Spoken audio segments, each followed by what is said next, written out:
কেউ কেউ মনে করছেন এটা বাংলাদেশ, আমি বাংলাদেশকে ভালোবাসি, ওরা আমাদের মতো কথা বলে, ওদের সংস্কৃতি আমাদের সংস্কৃতি এক। কিন্তু মনে রাখবেন, বাংলাদেশ একটা আলাদা রাষ্ট্র, ভারতবর্ষ একটা আলাদা রাষ্ট্র। মোদি বাবু, আপনার পার্টিকে দিয়ে আগুন লাগাচ্ছেন। মনে রাখবেন, বাংলায় যদি আগুন লাগান, আসামও থেমে থাকবে না, নর্থ ইস্টও থেমে থাকবে না, উত্তরপ্রদেশও থেমে থাকবে না, বিহারও থেমে থাকবে না, ঝাড়খণ্ডও থেমে থাকবে না, উড়িষ্যাও থেমে থাকবে না, আর দিল্লিও থেমে থাকবে না। আপনার চেয়ারটা আমরা টলমলো করে দেব। কলকাতার আরজিকর মেডিকেল কলেজ ও হাসপাতালে তরুণী চিকিৎসককে ধর্ষণ ও খুনের প্রতিবাদে মঙ্গলবার পশ্চিমবঙ্গ ছাত্র সমাজের ডাকা নবান্ন অভিযানে পুলিশি অত্যাচারের অভিযোগে বুধবার 12 ঘন্টার বাংলা বন্ধের ডাক দিয়েছিল বিজেপি। এই ধর্মঘটকে ঘিরে সকাল থেকে কলকাতা ও রাজ্যের বিভিন্ন প্রান্ত থেকে অশান্তির খবর আসে। ধর্মঘটের বিরোধী তৃণমূল কর্মীদের সঙ্গে বিজেপি কর্মীদের বচসাও বাঁধে। রেল ও সড়ক অবরোধ করতে গিয়ে পুলিশের সঙ্গে ধস্তাধস্তি হয়, আটক করা হয় একাধিক বিজেপি নেতাকে। এদিনই আবার তৃণমূল ছাত্র পরিষদের প্রতিষ্ঠা দিবসের অনুষ্ঠান থেকে একাধিক বার্তা দিলেন মুখ্যমন্ত্রী মমতা বন্দ্যোপাধ্যায় ও তৃণমূলের সর্বভারতীয় সম্পাদক অভিষেক বন্দ্যোপাধ্যায়। প্রশ্ন তুললেন ধর্ষণের মতো ঘটনায় দোষীদের ফাঁসি নিয়ে। মুখ্যমন্ত্রী যেমন ধর্মঘটের বিরুদ্ধে কথা বলেছেন, বিরোধীদের সতর্ক বার্তা দিয়েছেন, তেমনি কর্মবিরতি থাকা জুনিয়র চিকিৎসকদের আন্দোলনের প্রতি সমর্থন জানিয়েও স্মরণ করে দিয়েছেন তাদের পেশাগত দায়িত্ব। প্রধানমন্ত্রী নরেন্দ্র মোদীকে হুঁশিয়ারির সুরে বলেন, মোদী বাবু, আপনার দলকে দিয়ে আগুন লাগাচ্ছেন। মনে রাখবেন, বাংলায় যদি আগুন লাগান তাহলে আসামও থেমে থাকবে না, উত্তর পূর্বাঞ্চলও থেমে থাকবে না, উত্তরপ্রদেশ, বিহার, উড়িষ্যা, ঝাড়খণ্ড থেমে থাকবে না, আর দিল্লিও থেমে থাকবে না। আপনার চেয়ার আমরা টলমলো করে দেব। মুখ্যমন্ত্রী জানিয়েছেন, ধর্ষণের মতো ঘটনায় তিনি দোষীর ফাঁসির পক্ষে। ফাস্ট ট্র্যাকে ধর্ষণে অভিযুক্তদের ফাঁসি দেওয়ার আইন আনার আবেদন জানিয়েছিলেন তিনি। জানিয়ে কেন্দ্র কিছু বলেনি। মমতা ব্যানার্জি বলেন, আগামী সপ্তাহে স্পিকারকে বলে বিধানসভায় বিশেষ অধিবেশন ডাকবো।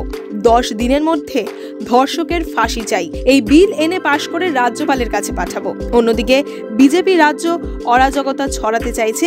এই অভিযোগ তুলতে গিয়ে আরও একবার প্রসঙ্গ টেনে এনেছেন বাংলাদেশের। কেউ কেউ আপনার পার্টিকে দিয়ে আগুন লাগাচ্ছেন। মনে রাখবেন, বাংলায় যদি আগুন লাগান, আসামও থেমে থাকবে না, নর্থ ইস্টও থেমে থাকবে না, উত্তরপ্রদেশও থেমে থাকবে না, বিহারও থেমে থাকবে না, ঝাড়খণ্ড থেমে থাকবে না, উড়িষ্যাও থেমে থাকবে না, আর দিল্লিও থেমে থাকবে না। আপনার চেয়ারটা আমরা টলমলো করে দেব।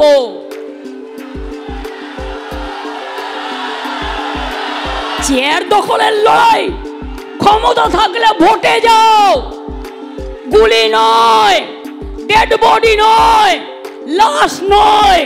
ক্ষমতা তোমাদের হাতে। কেন করছো না ফাঁসির জন্য? যে এইসব ধর্ষণ করলে ফাঁসি হবে, কেন এই আইনটা করছো না? অভিষেক যেটা বললো আমি তো সেটা লিখেছি।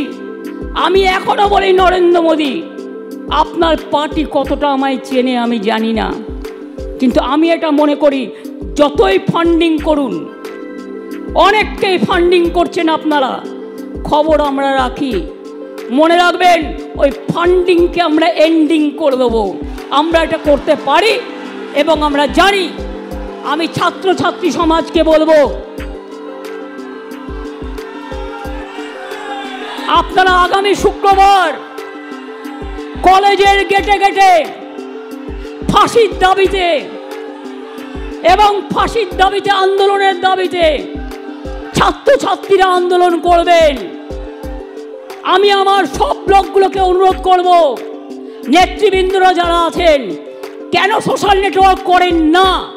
পার্টি যখন করছে আপনাকেও করতে হবে।